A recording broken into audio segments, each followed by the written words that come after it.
Hi, this is Andrea Kane, and I'm here with you for HIT 210. And this is now week 5, and unfortunately, due to technical difficulties, I'm having to record the lecture instead of giving it through Zoom. So this video is on Chapter 11 for week 5. And if you look at your syllabus, you'll see that this week we are covering unit objectives 9.2.1 through 9.2.13. And that's true of both chapters 11 and 12. All right, so let's get started. This chapter is about medical documentation in the electronic health record. And from conversations that I've had with prior students and with Carrie, it sounds like you've had a lot of this information already, so I'm going to just skim through the parts of it that I think you've already had. If you have questions, of course, email me. All right, then.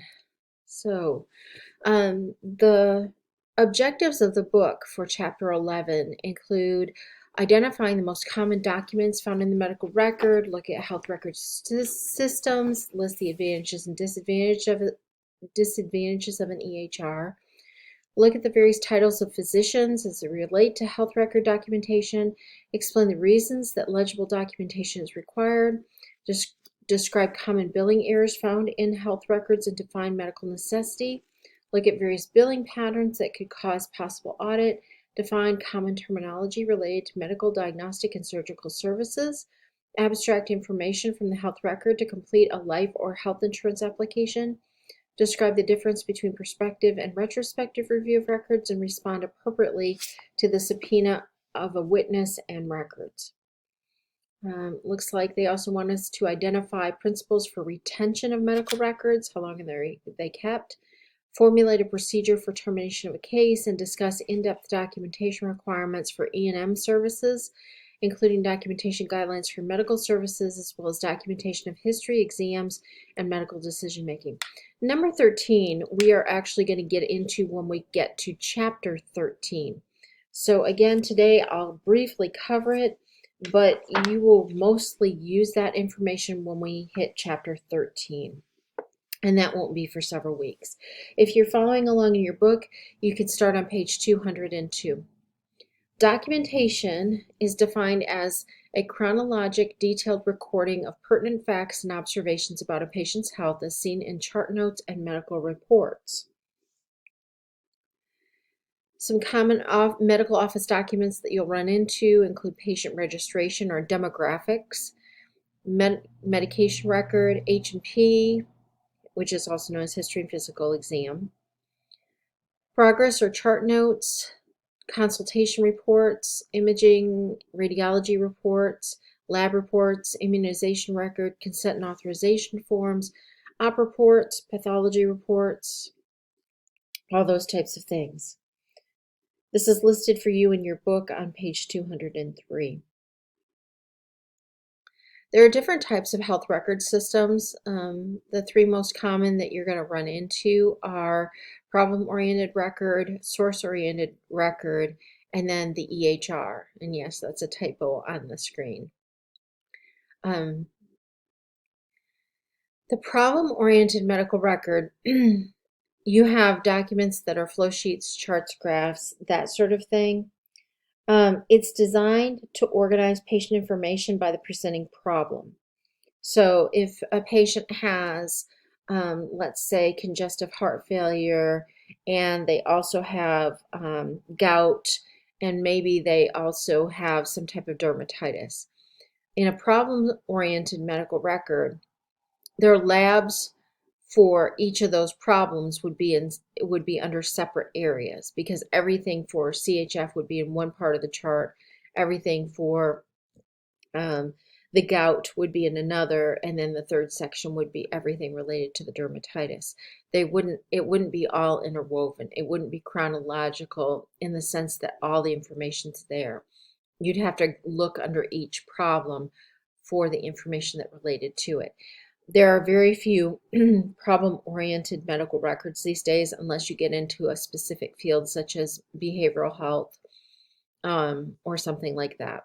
Otherwise, most records are source-oriented, where the type of document or who created the document is how it's divvied up, so to speak. So for an example, source-oriented record systems, all the labs are together in reverse chronological order. All the imaging information is together. All of the dietitian information is together. All of the rehab information is together. Um, so it's not divided out by problem. An electronic health record system obviously collects all that medical information about a patient um, and pulls it together. It's past, present, and future. It's in a centralized electronic system.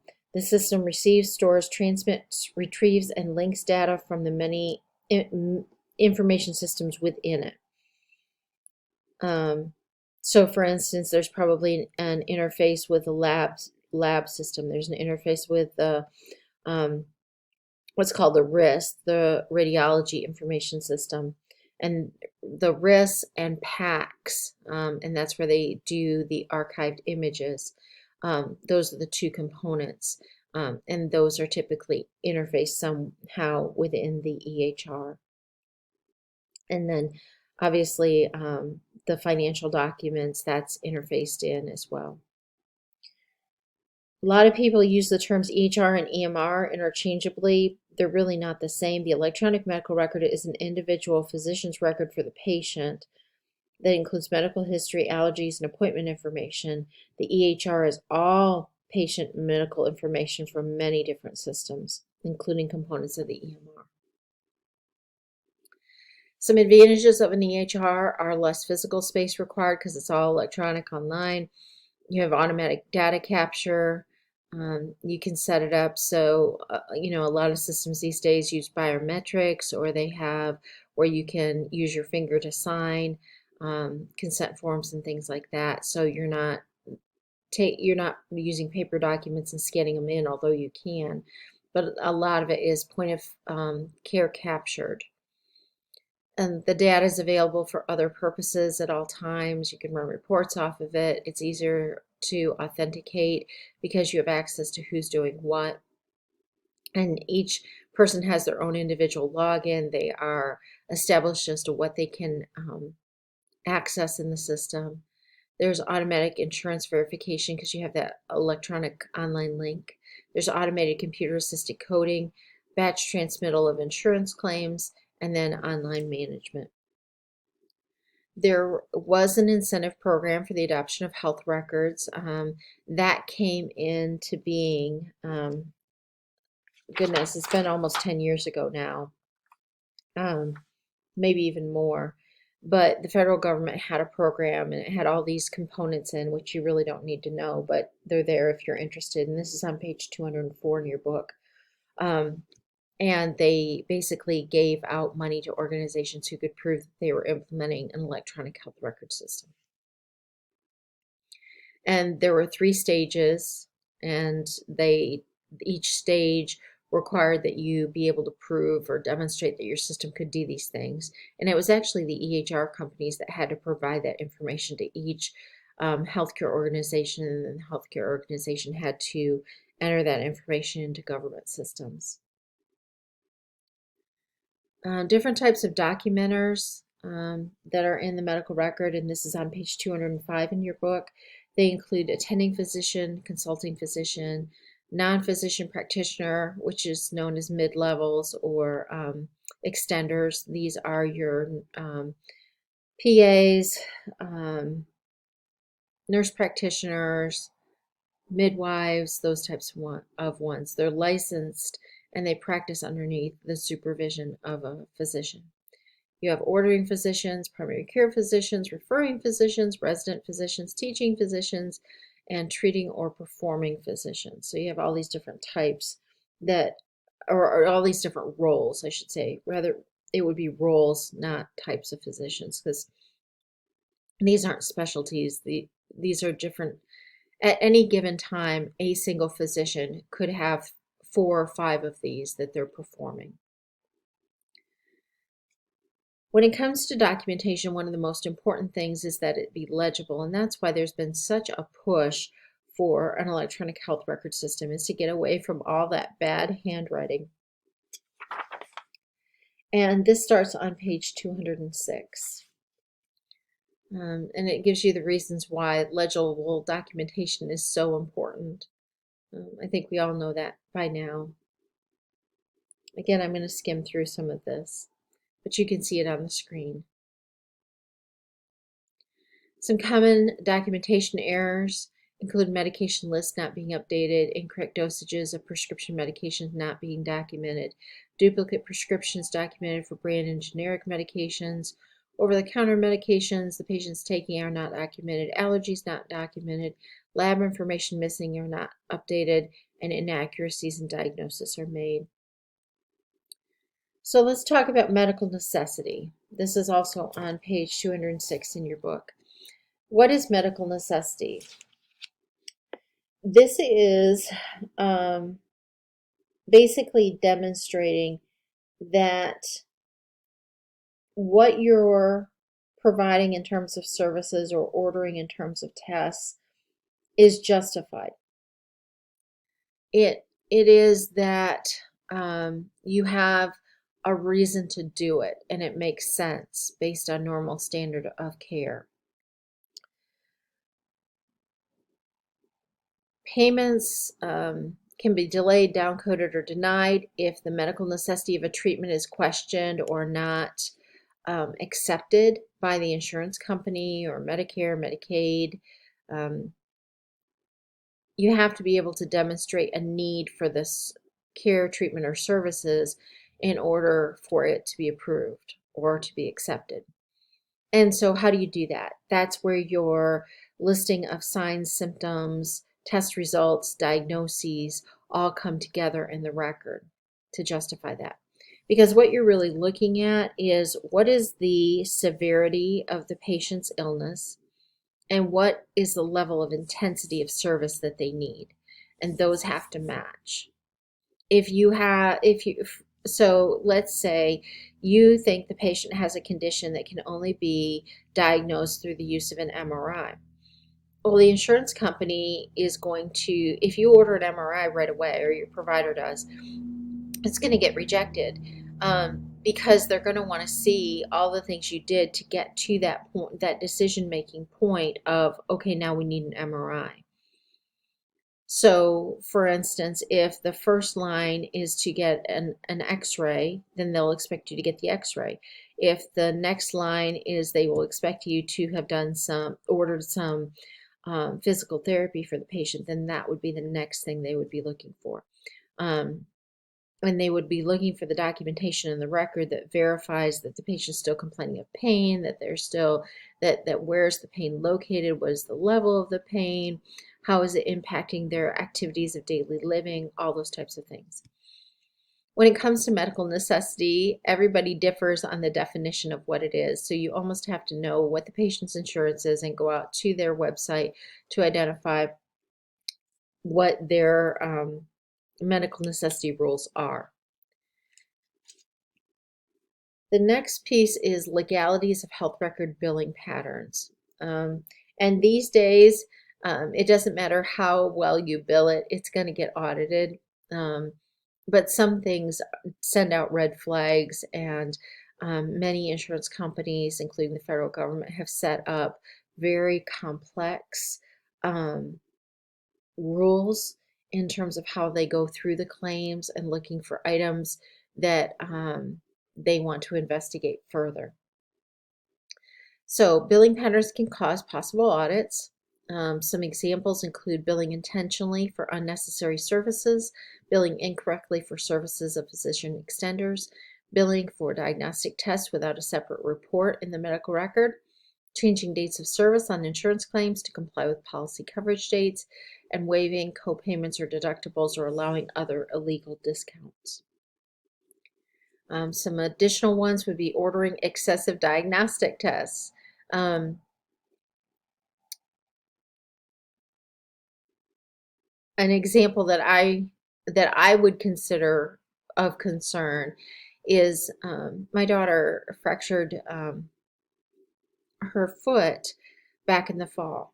And when it happened, she went and had an x-ray at urgent care, and that's where they identified the fracture. and they sent her to an orthopedic clinic. She was seen by an extender, and obviously put in a boot and that sort of thing. They asked us when we came back 2 weeks later to have a second x-ray. So we had the second x-ray. And then we saw the extender again right after the x-ray. Well, it turns out I don't think the extender had actually reviewed that second x-ray, because when we came back for the third extender visit, which was 4 weeks later or 3 weeks later, we were informed at that point there was another fracture that had been missed on the first x-ray but caught on the second but not communicated to us, and they wanted to do a third x-ray. But it wasn't going to change her care. She was already so far along in the healing process. She didn't have any pain or gait issues or anything like that. So it didn't make sense to have that third diagnostic test. That would be an example, in my opinion, as an individual, of excessive diagnostic tests. There wasn't anything to justify it. In talking with the extender as to why she was ordering it, it wasn't clear that there was a reason other than that's what they always do. And that's a very dangerous practice to get into because it can really be challenged. They didn't have a justification to order that third one. Patient wasn't having any pain. Patient didn't have any gait issues. Patient had already been using the boot for 7 weeks at that point. There just wasn't a clear need. Using 2 different provider names to bill the same service for the same patient. Misusing provider identification numbers resulting in incorrect billing. Using improper modifiers for financial gain. And we'll talk about modifiers when we get to Chapter 13. Failing to return overpayments made by the Medicare program. So those are all things that are big no-nos that will definitely get you into an audit situation. Documentation terminology. Let's see here.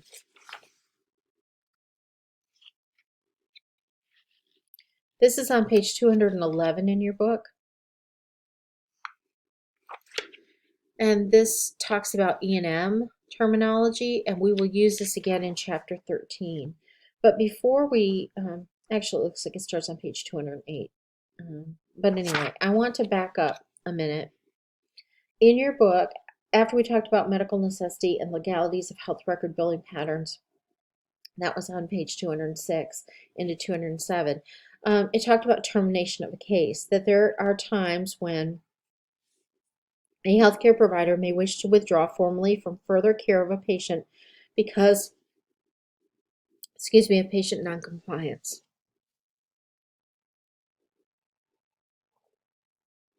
There are many reasons for this, such as the following. The patient discharged the healthcare provider, meaning the patient says, I don't want you to handle my care anymore. The patient did not follow instructions. The patient did not take the recommended medication. The patient failed to return for an appointment, and the patient discontinued payment on an overdue account. These are all different types of reasons that a healthcare provider may wish to terminate caring for a patient. There are certain steps that they have to go through, including that the termination has to be in writing. They need to send the patient a letter of withdrawal by certified mail with return receipt, so that the proof of the termination is in the patient's health record. And even if the patient's the one that says, I don't want you to continue to care for me anymore, or I'm not coming back, the provider needs to send a letter of confirmation of discharge. And also that should be sent certified mail with return receipt requested, so that you have that documentation. Because legally, if you don't have that follow through when a patient's been terminated, it can cause legal issues for the provider. So it's really important, that section there, that occur. And it looks like they give you an example of a letter of withdrawal on figure 11.2 on page 208. Oh, and also there's another one on top of page 209, figure 11.3. So anyway, it moves into documentation terminology, and I really want you to make sure you read through that. But if I were you, I would make sure that you use a paper clip and you clip this section. And when we get to chapter 13, you come back and review it. And that would be the documentation terminology from pages 208 through 213. So I'm going to pick up with abstracting from health records on page 213. And it talks about how you might be required to abstract information from health records, but you've already been doing that for some of what we've done with the billing so far to complete insurance claim forms. And this just talks about if you have to do that for life or health insurance applications and that sort of thing. And then it talks about review and audit of health records, that there's different types of reviews.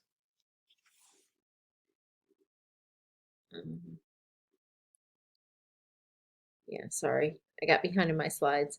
So anyway, these right here, the evaluation and management terminology,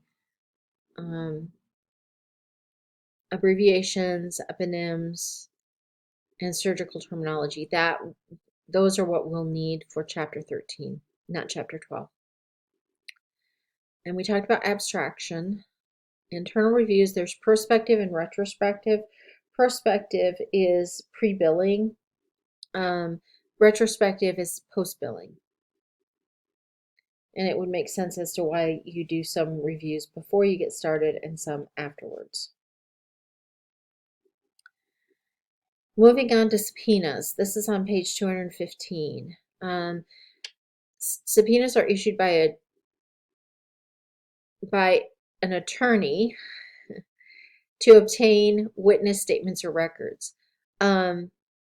Subpoenas may also be issued by judges, but typically if a judge is going to issue something, it's going to be a court order, not a subpoena. So I'm disagreeing with your slide on this. I think that should say it's issued by an attorney, and it's usually to obtain records.